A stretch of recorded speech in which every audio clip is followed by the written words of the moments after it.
notamment donc, le convoyeur, dont le tome 2 vient de sortir il n'y a pas très longtemps. Et c'est une BD post-apocalyptique. Et alors ce qui est drôle, c'est que moi je reviens de vacances de la côte nord. Donc j'ai fait tout un périple en van jusqu'au bout de la route, à Kegaska. Et donc sur la route, justement, j'ai découvert qu'après Kegaska, il y a encore des petits villages qui ne sont pas du tout reliés par la route. Et même Kegaska a été relié, je crois, en 97, c'était vraiment pas, il n'y a pas si longtemps.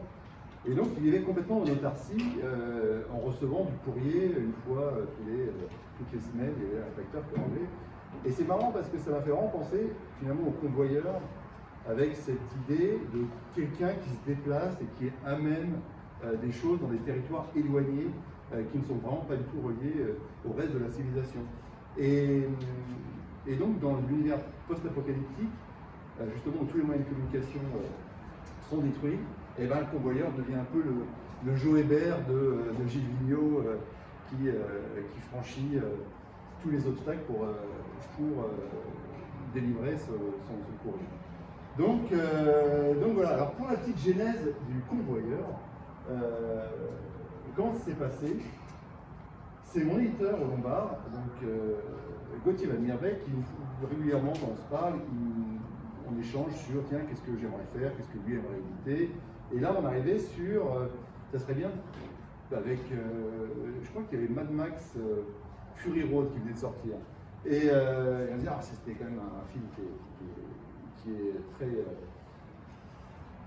très enthousiasmant, très violent, mais qui retrouve vraiment l'essence des produits Mad Max. Et est-ce que c'est possible de le refaire en BD, etc. L'idée m'a trotté dans la tête longtemps parce que c'était pas évident de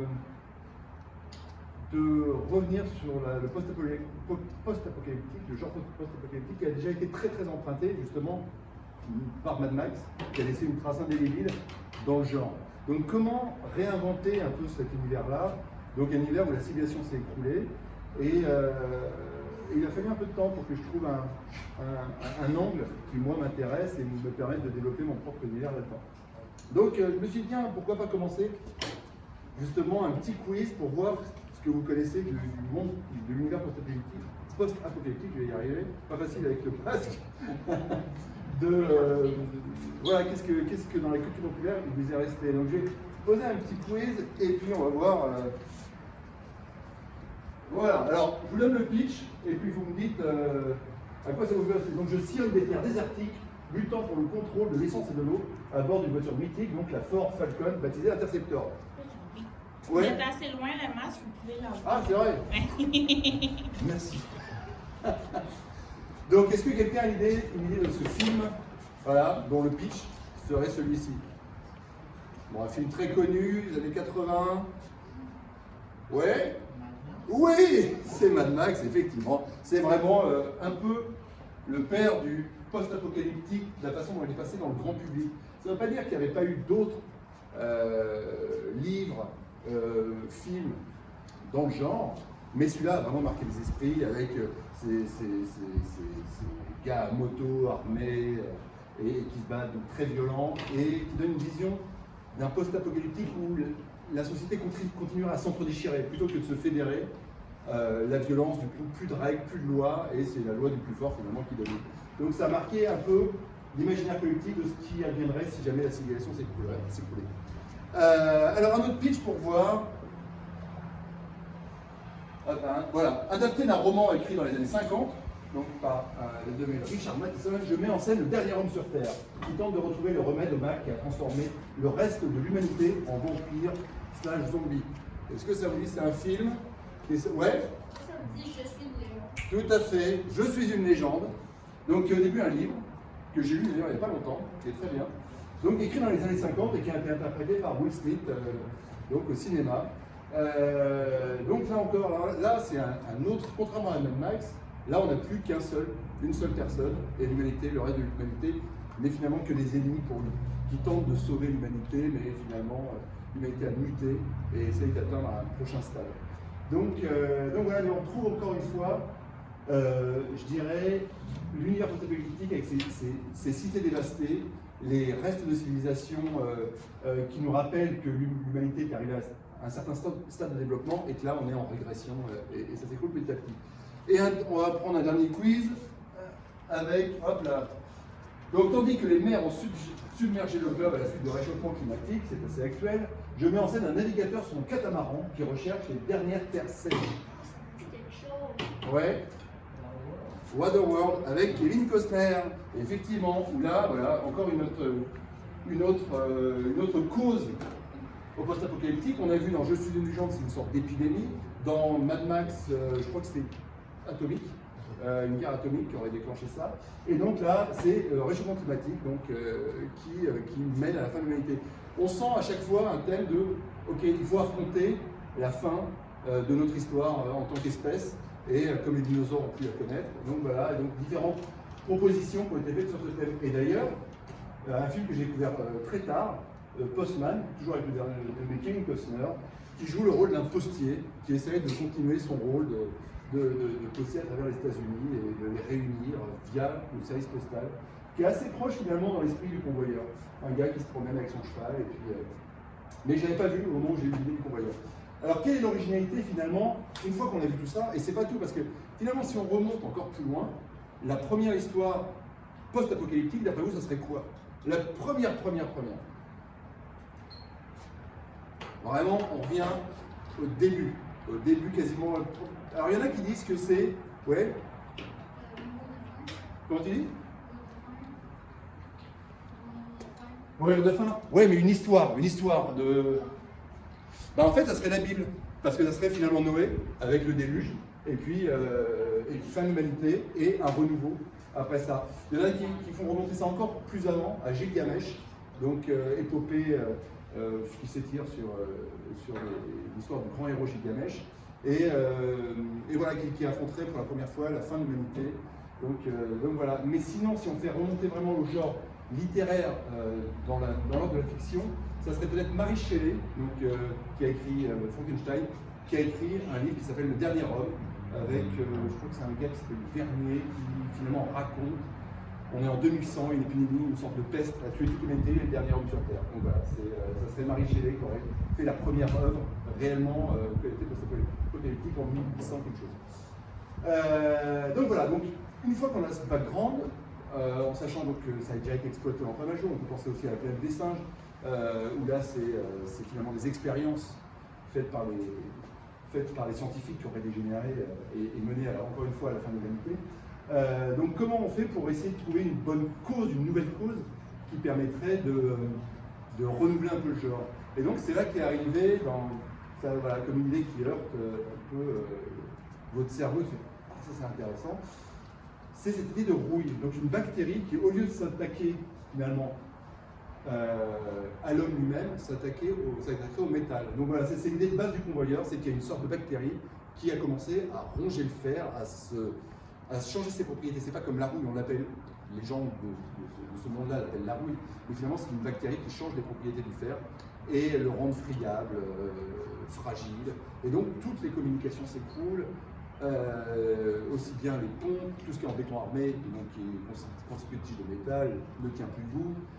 Toutes les constructions modernes tombent au sol, et puis même les moyens de communication, tout ce qui est réseau, internet, téléphone, tout ça est relié par du métal, finit aussi. Donc on retrouve très très vite, on retombe à l'âge de pierre. À partir de là, moi je peux commencer à m'amuser. J'ai ma cause, il ne me reste plus qu'à tirer les fils, à essayer de voir jusqu'où ça va, ce prémisse-là. Parce que immédiatement après est arrivée une nouvelle idée. Ok, si le fer mute, mais nous en tant qu'êtres vivants, on synthétise le fer, on a du fer dans nos cellules pour fixer l'oxygène. Et donc si lui il mute aussi, dans ce cas-là, l'humanité va elle-même commencer à muter. Et là on a commencé avec les dessinateurs de Dimitri Armand à élaborer un peu un univers,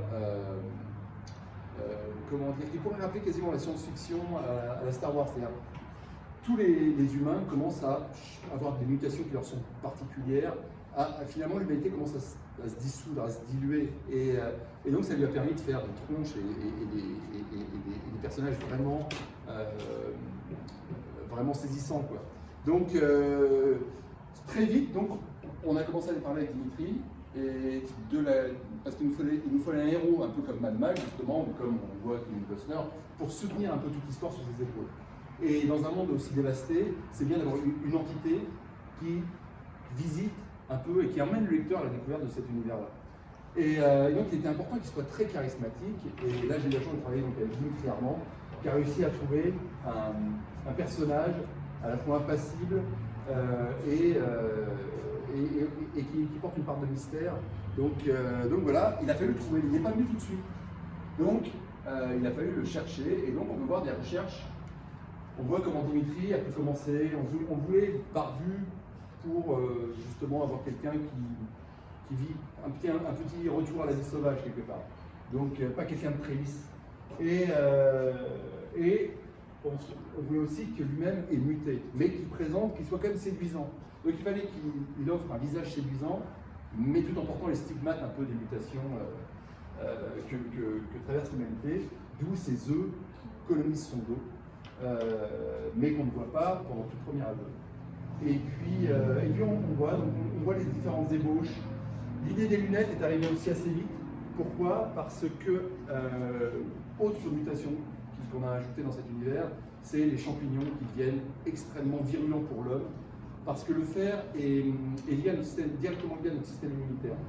Donc s'il y a une carence de fer, ou si le fer perd cette propriété-là, à ce moment-là, on pourrait très bien être colonisé par des spores qui viendraient pousser dans des pores de notre peau, des pollens, etc. Donc d'où l'importance de préserver les yeux et tous les zones humides.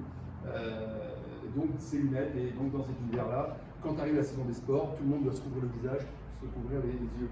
Et tout de suite, avec son regard rouge, ça lui donnait en plus une présence un peu menaçante qui était intéressante. Donc Dimitri a commencé à creuser dans cette voie, jusqu'à arriver enfin au personnage qu'on voulait. Et le moment où il a sorti ce personnage-là, il est équipé avec à la fois des éléments modernes, de modernité, comme ces genouillères, et en même temps quelque chose de rustique avec la présence de cuir, sac à dos, une hache en pierre, parce que forcément, puisqu'il n'y a plus de fer, il faut trouver des nouveaux moyens, des nouveaux outils.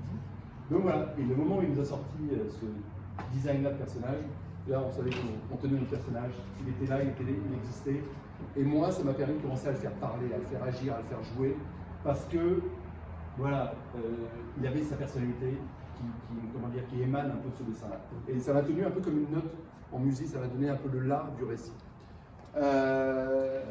Mais donc, une fois qu'on a le personnage, eh ben, il faut lui faire vivre des aventures.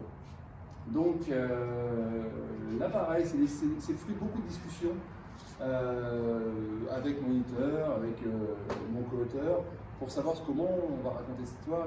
Et donc il y a eu cette envie de présenter très vite un antagoniste. Faut qu'il y ait une scène d'action au démarrage, pour ce qu'on appelle au cinéma start with the bang, c'est-à-dire commencer par une scène forte, une scène d'action, et ce qui fait qu'on ouvre la BD et il se passe des choses, on ne s'endort pas, donc voilà. Donc on est arrivé avec le personnage de 100 de son gang, sont des... Hop là.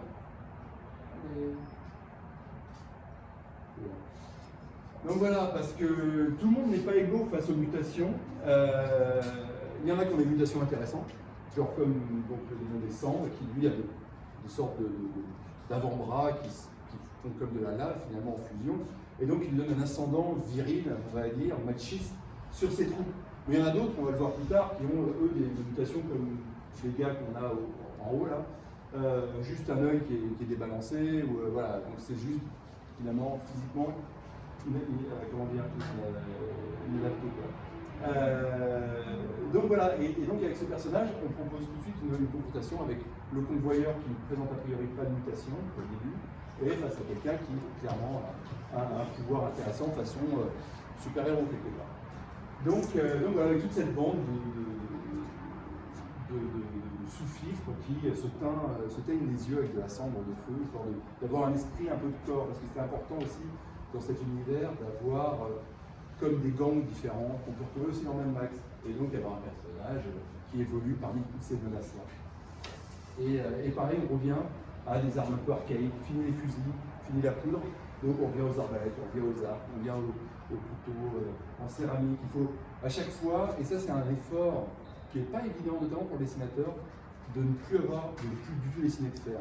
Et naturellement, on va toujours mettre un petit couteau, naturellement, on va mettre une pointe de flèche en fer. Et non, il faut toujours se dire, non, il n'y a pas de fer, il n'y a pas de fer.